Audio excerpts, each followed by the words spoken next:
karena dampaknya itu sangat luar biasa, apalagi punya pengaruh besar terhadap keselamatan kita. Jangan sampai gara-gara kita capek, kita main gas-gas aja, hilang konsentrasi, emosi, berantem, tabrakan, dan segala macamnya. Aduh, amit-amit ya, amit-amit kalau sampai harus terjadi. Aduh, ini bapak-bapak bawa anak bonceng 3 nggak pakai helm.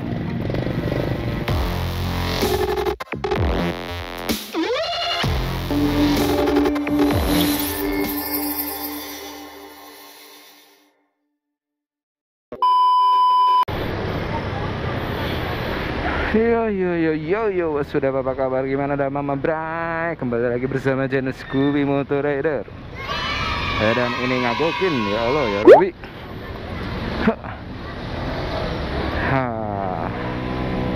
Gimana hari kalian, Bray? Apa kabarnya? Ini konten kesekian kalinya, bro. Berasa gimana ya? Sebenarnya sih kalian setuju nggak sih kita bisa itu karena terbiasa? Setuju nggak tuh, Bray? Karena gue rasa ya, ketika gue jadi sering ngomong, pas ngomong tuh udah kayak blong aja gitu. Jadi tapi masalahnya kayak gue nggak mikir dulu, jadi lebih kayak celetuk.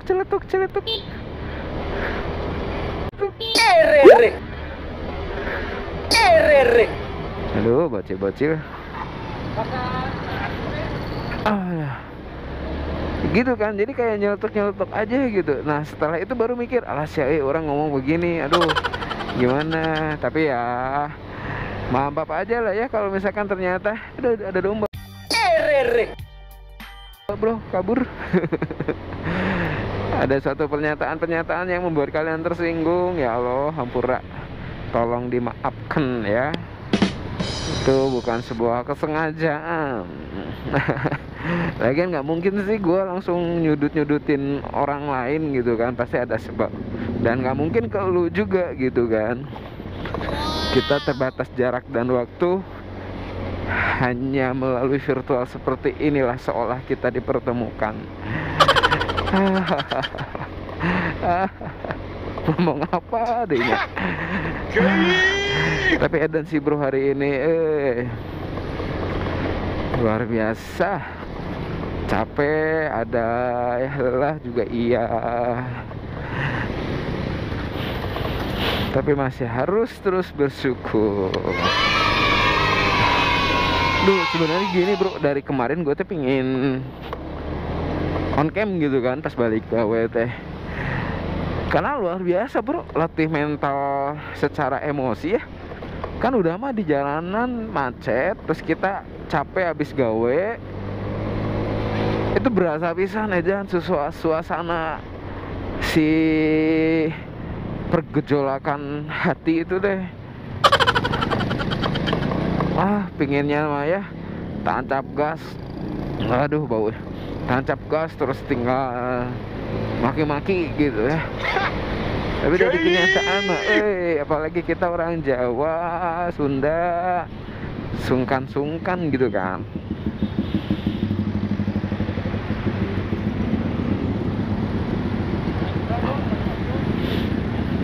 Nah di sini nih kemarinnya aduh macet, padat, rame pisan gitu. Jadi berat, pokok nama berat.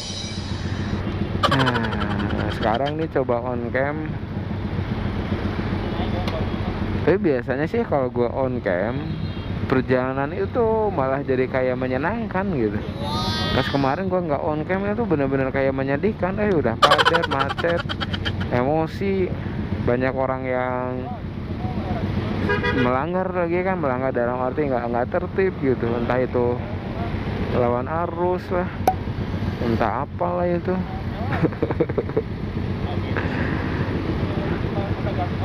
Tapi ya semoga Maya dengan adanya on cam jadi gue bisa lebih kayak positive thinking gitu loh, tidak marah-marahan, tidak emosian gitu ya. Semoga aja bro. Karena sekarang kan Bandung udah dalam menghadapi era new normal itu udah kayak seperti normal beneran gitu. Lihat aja di sebelah sana atau depan gua tuh, udah padat banget kan. Harusnya itu jadi 2 jalur. Oh,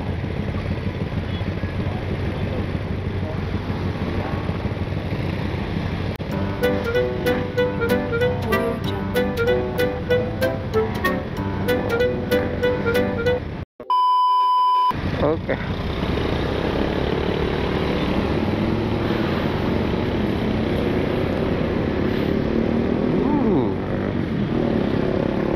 Nah di sini biasa bro, ya tau lah ya kan motor nih kayak gini nih, maksain masuk terus di jalur yang sebelahnya lagi pas lagi hijau. Kalau lagi padat ya stuck pasti gitu kan. Nah kemarin terjadi kayak gitu. Aduh Tuhan, itu mah ya. Tapi ya namanya di jalanan pasti ada yang kayak gitu sih ya. Emosi-emosi dikit gitu tuh udah kayak bumbu yang harus ada di jalanan gitu. Makanya bagi gue sih pelatihan mental terbaik ya pas di jalan raya kayak gini. Lu bisa bener-bener ngelatih mental lu sejauh mana. Apalagi kalau emang lu ngerasa temperamen bro, udah lu coba di jalanan kayak gini gitu kan. Apalagi dalam situasi yang macet dan kondisi lu capek, itu berasa ujian, itu bener-bener berasa ujian. Karena kalau kita temperamen ya kan ya, kita tuh kayak pingin mengeluarkan segala emosi yang kita miliki itu, entah itu melalui perkataan atau tindakan atau apapun itu, yang jelas yang penting emosi kita keluar gitu. Nah ujian di jalan raya itulah yang paling mantep kurasa ya. Nah yang kayak gini juga nih, nggak tahu nih yang minta-minta gini. Loh kalau pas lagi temperamen kan ya bisa aja kita langsung mikirnya teh negatif thinking gitu kan ya, ngagokin lah, ngalangin lah gitu. Makanya ujian ngelatih mental tuh bener-bener di jalan bro. Belum yang jalaninnya tuh kayak seenaknya gitu.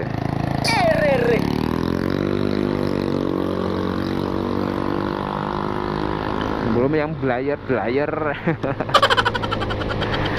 ah banyak lah pokoknya mah bro. Tapi saran gue sih ya, kalau misalkan kalian dalam situasi yang memang lagi capek, kondisi jalan yang seperti ini,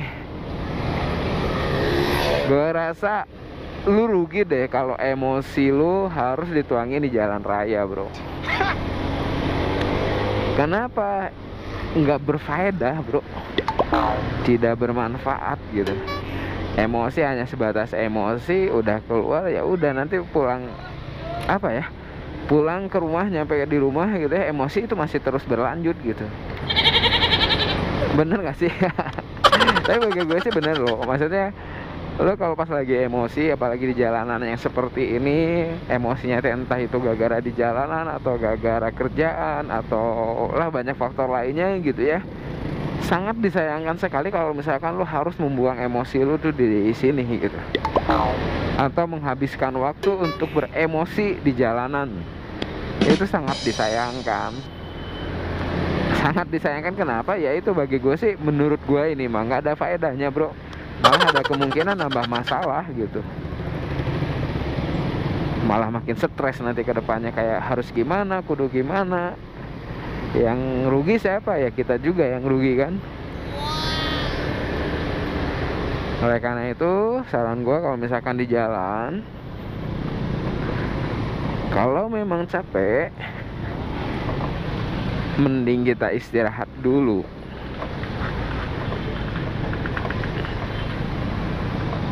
Berasa bro kalau kita capek terus kita istirahat ya 5 menit 10 menit itu udah lumayan ngebantu.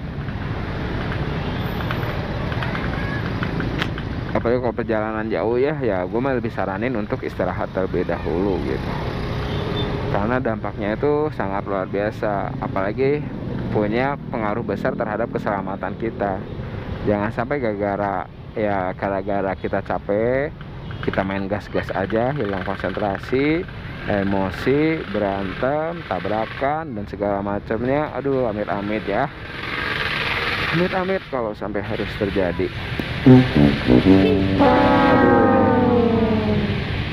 Bapak-bapak bawa anak bonceng 3 nggak pakai helm.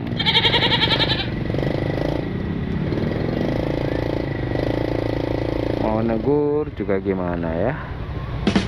Mungkin karena alasan kita kan orang Indonesia ya, karena deket ini kok gitu. Faktor karena deketnya ini loh. Oh.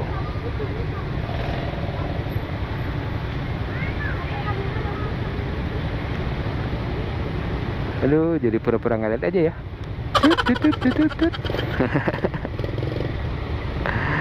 Gue masih belum punya keberanian untuk negur-negur yang nggak benar seperti itu sih. Nah, bukan belum punya sih, dulu sempat punya bro. Gue tuh temperamen kalau nggak benar udah sama, tapi seolah kayak makin kesini teh gue diajarin, entah mungkin karena pergaulan atau lingkungan gitu ya, jadi seolah ya gue berusaha untuk kayak belajar masa bodoh gitu. Nope. Karena kalau misalkan gue tegur kayak gini nih ya, udah otomatis dia nggak suka, terus akhirnya malah berantem. Ya buat apa gue berantem ngeladenin orang yang kayak gitu ya kan? Yang capek siapa? Gue yang capek ngeladenin yang kayak gitu. Emosi sangat berharga bro, tenaga juga lumayan itu. Makanya lebih baik kayak seolah tuh sekarang tuh ada timing yang memang kita tuh harus kendalikan gitu ya. Tuh ada yang lawan arus lah, ada yang apalah gitu. Aduh, kalau kita nggak bisa kontrol diri malah kita yang capek gitu. Salah nggak sih ya posisi gue di sini saat ini gitu? Kita tahu itu salah, kayak si bapak inilah ya. Kita tahu itu salah. Nah, kita mau negur nggak? Atau itu bukan tugas kita? Bukan tugas kita gitu buat negur.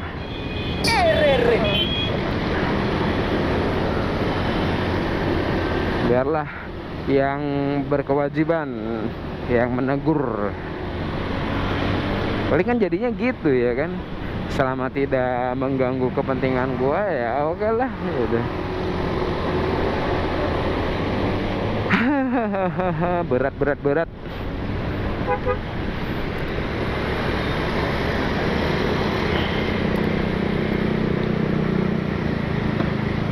Ini cuaca jadi kayak cerah bray. Tadi mah bro mendung sih ya. Tadi berasa mendung, malah berasa mau hujan gitu pikiran teh. Dan ternyata lagi-lagi alam semesta punya rencana dalam memainkan cuaca.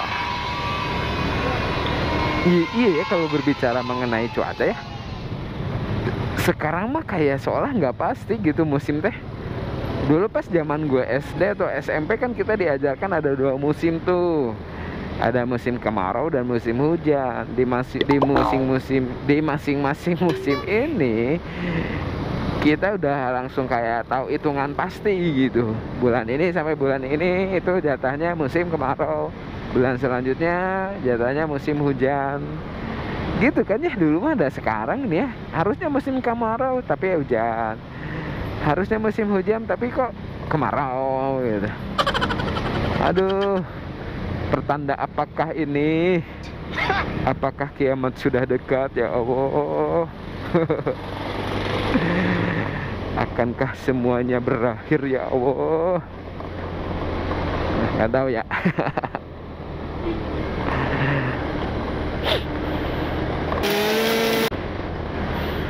Hup, rawan di sini bro. Jadi ini kok nggak nyebrang sih yang depan ini. Nah gitu dong. Meber terus lurus ke sana mah atau gimana? Kita ngambil jalur kanan terus. Butuh keberanian sih untuk mengambil keputusan itu ya bro. Mengambil keputusan itu ya bro.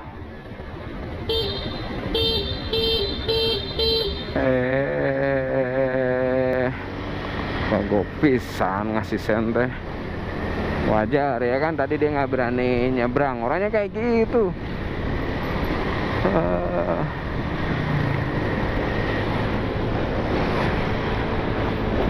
Ya merah.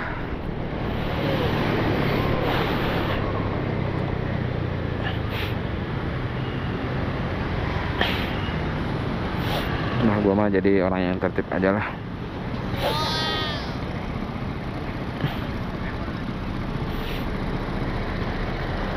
Kita mah jadi penduduk yang tertib, taat peraturan. Dia jadi contoh. Jadi contoh, ya Allah, ya Allah.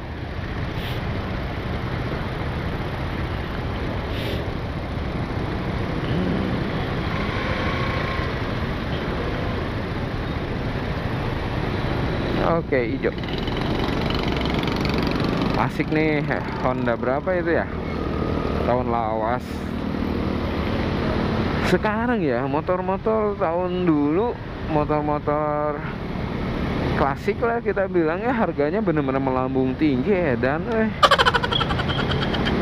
kemarin ini aja nih Vespa bro. Vespa dari zaman dulu ya sampai sekarang memang juara harganya. Aduh, ada yang turun harganya maksudnya lebih murah, itu paling bodong atau ya pincang itu surat-suratnya. Yang mulus komplit, aduh harganya udah puluhan. Itu mengalahkan harga bekasnya Scoopy anjir.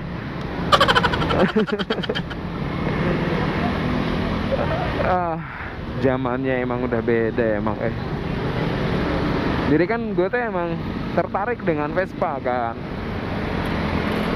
Tanya-tanya, searching, ada beberapa all shop gitu ya, atau forum. Gue masuk sampai ke grup-grup forum, nanyain harga. Yang udah bagus sekarang harga 25 atau 30 bro, itu teh mulus pisan. Tipe tahun juga punya pengaruh ya. Tahun lama mulus makin mahal. Mungkin karena biaya ini ya, biaya perawatannya. Makanya hanya untuk yang tahu barang, yang benar-benar berani beli barang antik gitu. Karena kalau enggak, ya bisa aja lah kita kena tipu. Ini kagok pisan ini mobil teh, ya Allah.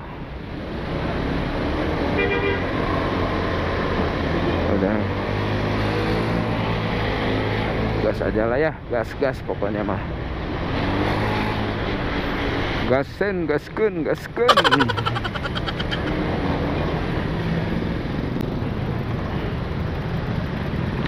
Oh, angkot di sini mah tantangannya, bray.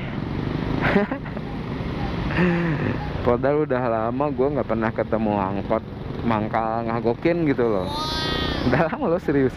Semenjak masa era COVID gitu ya, gue udah jarang lihat angkot ngetem pinggir jalan terus ngagokin jalanan yang di belakang gitu. Nah sekarang baru berasa lagi, dan sensasinya mulai berasa, melatih emosi.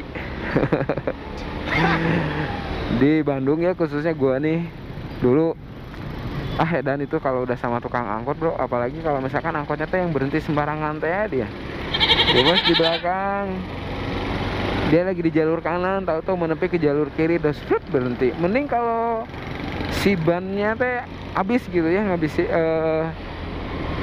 pokoknya pas di pinggir gitu. Ini mah enggak bro, tengah-tengah jalannya pisan gitu, jalur kiri. Aduh itu mah udah pasti itu mah emosi gitu kan. Sekarang baru tadi itu ya, gue sih bener-bener masih ada rasa bersyukur gara-gara COVID ini. Ada sesuatu yang malah jadi semakin baik gitu. Waduh, asap di sini.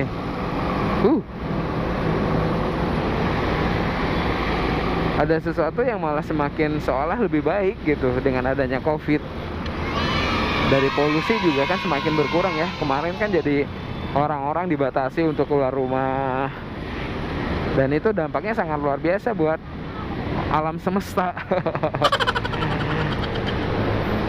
Di sini yang biasanya teh macet pisan, tapi karena mall juga ada pembatasan, jadi kan lihat sendiri, kosong, sepi. Tapi kan menariknya gini, yang mungkin bagi gue sekarang kan happy ya. Cuman bagi mereka yang punya kios di mall tersebut, yang biasanya banyak pengunjung, pasti ngerasa aduh depresi kali ya. Kenapa? Karena penghasilan kan jadi berkurang, ya kan? Penghasilan berkurang, terus ya tahu sendiri biaya makan semakin kesini kan semakin mahal. Memang ya, kadang Tuhan itu suka bercanda dia, bro. Di gua senang, ternyata bagi orang lain belum tentu menyenangkan, ya kan? Bagian gua menderita, ternyata mungkin saja bagi orang lain itu hal yang sangat menyenangkan. Aduh, memang penuh dengan